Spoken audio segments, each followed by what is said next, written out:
Hello friends, welcome back to our YouTube channel. अभी हम लोग यहाँ पे LTTS L&T technology service limited की एनालिसिस करेंगे और देखेंगे मंडे सेशन में किस तरीके से ये मोमेंटम करने वाला है, इसका प्राइस एक्शन किस तरीके से बनेगा, ये कौन से अपने इंपॉर्टेंट लेवल दिखाएगा। तो अगर वीकली टाइम फ्रेम पे देखेंगे तो बहुत ही सही मौका यहाँ पे बना हुआ है। सही मौका इसलिए बना हुआ है, अगर आप देखेंगे तो ये 3 कैंडल्स के हाई एकदम पास में है, ठीक है?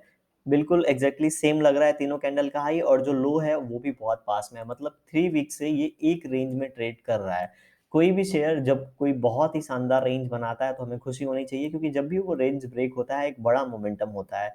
जैसे आप यहाँ पे जब ये ऊपर से गिर रहा था तो आप देखेंगे यहाँ पे 3-4 कैंडल एक साथ हाई बनाए थे, जैसे ही ब्रेकआउट हुआ फास्ट मोमेंटम हुआ।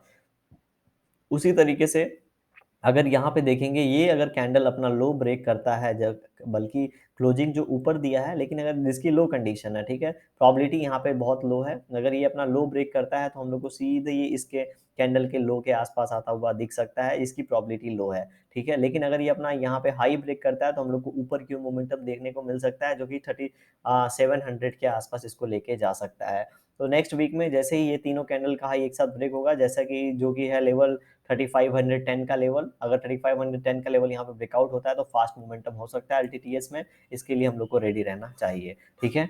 तो यहाँ पे डेली टाइम फ्रेम पे हम लोग को दिख रहा है पिछले 4 दिनों से अच्छी खासी यहाँ पे बाइंग चल रही थी, उसके बाद यहाँ पे थोड़ा-सा प्राइस एक्शन बनाने की कोशिश किया है, और ये अगर यहाँ पे ब्रेक करता है अपने लेवल्स को तो ये बहुत ही सही प्राइस एक्शन पैटर्न होगा किसी भी बायर्स को बाई करने के लिए, क्योंकि वो अपना एसएल इस कैंडल के नीचे रख सकता है। बहुत ज़्यादा यहाँ पे रिस्की ट्रेडर होते हैं, वो यहाँ पे भी अपना एसएल रख सकते हैं, लेकिन उस कंडीशन में वो अपना यहाँ पे क्वांटिटी और रिस्क दोनों मैनेज करते हैं, ठीक है। अगर आपको रिस्क मैनेज करना है तो क्वांटिटी एडजस्ट ज़रूर करना पड़ेगा, ठीक है। तो उसके हिसाब से उन लोग का टारगेट भी बड़ा रहता है। तो अगर आप इस स्टॉप लॉस के साथ ट्रेड कर रहे हैं तो आपका जो टारगेट होना चाहिए वो लगभग-लगभग यहाँ पे इन कैंडल्स का ये जो यहाँ पे जमा हुआ है, मतलब एक साथ यहाँ मार्केट रुका था, तो जब भी यहाँ से ऊपर की ओर जाएगा तो इन्हीं लेवल्स मतलब 3700 के आसपास से हम लोग को एक यहाँ पे फिर से एक रेजिस्टेंस देखने को मिलेगा, और ये फिर से हो सकता है इस तरीके से यहाँ पे मोमेंटम करके ऊपर की ओर निकले, क्योंकि इन कैंडल्स के बाद यहाँ पे गैप डाउन ओपनिंग हुई, गैप डाउन के बाद सीधे सेलिंग हो गई थी, ठीक है। तो जब भी ये लेवल्स ऊपर आते समय हिट होते हैं तो इसको रेजिस्टेंस मिलता है, और रेजिस्टेंस मिलता है तो इस तरीके से प्राइस एक्शन बनता है।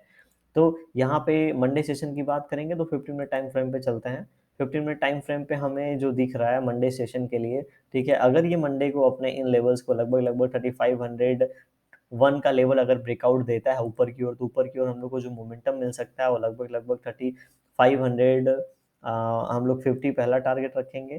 पीछे जाके देखें कहीं पे हम लोग को रेजिस्टेंस देखने को मिल रहा हो तो ओके 3530 का हम लोग यहाँ पे पहला टारगेट रखेंगे, और जो सेकंड टारगेट हम लोग यहाँ पे रखेंगे वो लगभग-लगभग 3560 का यहाँ पे ऊपर की ओर रखेंगे, ठीक है। नीचे की ओर सेलिंग की बात करें तो सेलिंग के लिए लगभग-लगभग यहाँ पे अगर 3391 का ब्रेकडाउन होता है तो हम लोग 3360 तक का नीचे की ओर एक टारगेट देखने को मिल सकता है। तो इस तरीके से ये मंडे सेशन में यहाँ पे अपना मोमेंटम दिखा सकता है। याद रखें 3500 के पास आने के बाद अगर 15 मिनट में थोड़ा-सा रुक के इस तरीके से ब्रेकआउट दे तो तेज़ी से ऊपर की ओर निकलेगा। वीडियो कैसी लगी कमेंट सेक्शन में ज़रूर बताइएगा। पसंद आई होगी तो लाइक कर दीजिएगा। चैनल पे नए होंगे सब्सक्राइब कर सकते हैं आप। Thank you for watching this video.